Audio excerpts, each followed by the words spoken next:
আসসালামুআলাইকুম everyone, welcome back to my channel. আশা করছি সবাই অনেক অনেক ভালো আছেন। আজকে অনেক দিন পর আপনাদের সাথে একটা রান্নার রেসিপি শেয়ার করছি। আম্মু চিকেন বিরিয়ানি রান্না করেছিল।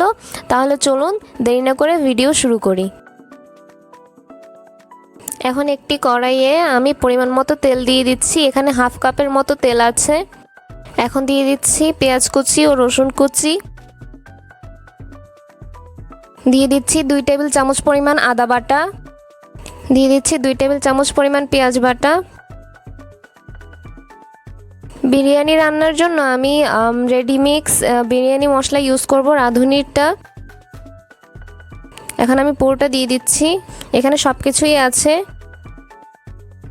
এখন 1/3 কাপ পরিমাণ পানি দিয়ে দিচ্ছি।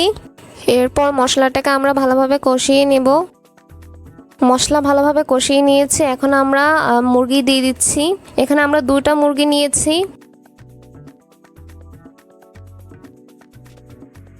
এখন মুরগিটা মশলার সাথে ভালোভাবে মাখিয়ে নিচ্ছি। এখন আমি 1 কাপ পরিমাণ পানি দিয়ে দিচ্ছি। পানি দেওয়ার পর মুরগিটা ভালোভাবে রান্না করে নিব। কিছুক্ষণ রান্না করার পর যখন মাংসের তেলটা উপরে চলে আসবে, ঠিক তখন আমরা নামিয়ে রাখবো। নামিয়ে রাখার আগে আমি এখানে 5টা কাঁচামরিচ দিয়ে দিচ্ছি। এখানে আমি 4 থেকে 5টা আলু সিদ্ধ করে নিয়ে এরপরে 4 টুকরা করে নিয়েছি। এখন একটি প্যানে তেল দিয়ে এতে আমরা পেঁয়াজ দিয়ে বেরেস্তা তৈরি করে নিব। বেরেস্তা তৈরি হয়ে গিয়েছে। এখন আমরা নামিয়ে রাখবো। এখন একই প্যানে আমরা আলুগুলোকে ভেজে নিচ্ছি। হালকা লবণ দিয়ে নিচ্ছি। বেশি লবণ দিব না, খুব অল্প পরিমাণেই দিচ্ছি, কারণ বিরিয়ানি মশলাতে আগে থেকেই লবণ থাকে। আর এটা আলুগুলো যেহেতু আমরা বিরিয়ানিতে ইউজ করব। আলু 5 মিনিট ভেজে নেওয়ার পর এখন আমরা নামিয়ে রাখবো।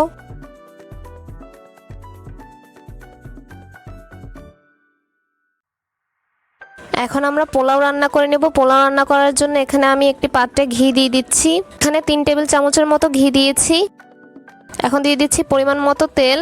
এখানে তেলও 3 থেকে 4 টেবিল চামচের মতো আছে। এখন আমরা এখানে এলাচ, দারচিনি আর তেজপাতা দিয়ে দিয়েছি। এখন দিয়ে দিচ্ছি পেঁয়াজ রসুন কুচি। 2 মিনিট ভেজে নিয়ে এর ভেতরে আমরা পোলাওয়ের চাল দিয়ে দিব। আমি এখানে 3 কাপ পরিমাণে পোলাওয়ের চাল ইউজ করব। পোলাওয়ের চাল দিয়ে দিয়েছি। এখন আমরা 5 মিনিট ভেজে নিব। 5 মিনিট আমরা ভেজে নিয়েছি। এখন আমরা এতে পানি দিয়ে দিব। এখানে আমি বড় মগের 1 মগ পানি ইউজ করেছি। স্বাদ মতো লবণ ইউজ করছি। লবণটা শুধুমাত্র চালের জন্য, যেহেতু মুরগিতে আমরা বিরিয়ানি মশলা ইউজ করেছি, সো মুরগির জন্য আর দিতে হবে না, শুধুমাত্র এটা চালের জন্য। এখানে আমি হাফ কাপ পরিমাণ দুধ দিয়ে দিচ্ছি। আপনারা চাইলে দইও ইউজ করতে পারবেন। এখন হালকা চিনি দিয়ে নিচ্ছি। এটা টোটালি অপশনাল। দিয়ে দিচ্ছি 4-5টি কাঁচামরিচ। এখন আমরা ঢাকনা দিয়ে ঢেকে রাখবো। এরপরে আমরা 10 মিনিট রান্না করব। 10 মিনিট রান্না করে নেওয়ার পর রান্না করা মুরগির পিসগুলো দিয়ে দিচ্ছি পোলাওয়ের ভিতরে। ভালোভাবে নেড়েচেড়ে মিক্স করে নিব।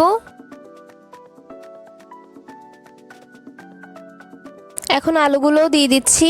সবকিছু খুব ভালোভাবে মিক্স করে নিচ্ছি। পেঁয়াজ বেরেস্তাও দিয়ে দিচ্ছি। বেরেস্তা দেওয়া হয়ে গেলে আমরা এখন ঢাকনা দিয়ে ঢেকে রাখবো। এভাবে আমরা 5 মিনিট রান্না করব। এরপরে আমাদের বিরিয়ানি তৈরি হয়ে যাবে। এরপর আমরা সার্ভ করব। তো এই ছিল আজকের ভিডিও। হোপফুলি আপনাদের ভালো লেগেছে। ভালো লেগে থাকলে লাইক, কমেন্ট, শেয়ার ও সাবস্ক্রাইব করতে কিন্তু ভুলবেন না। আজকের মতো এখানেই বিদায় নিচ্ছি। আল্লাহ হাফেজ।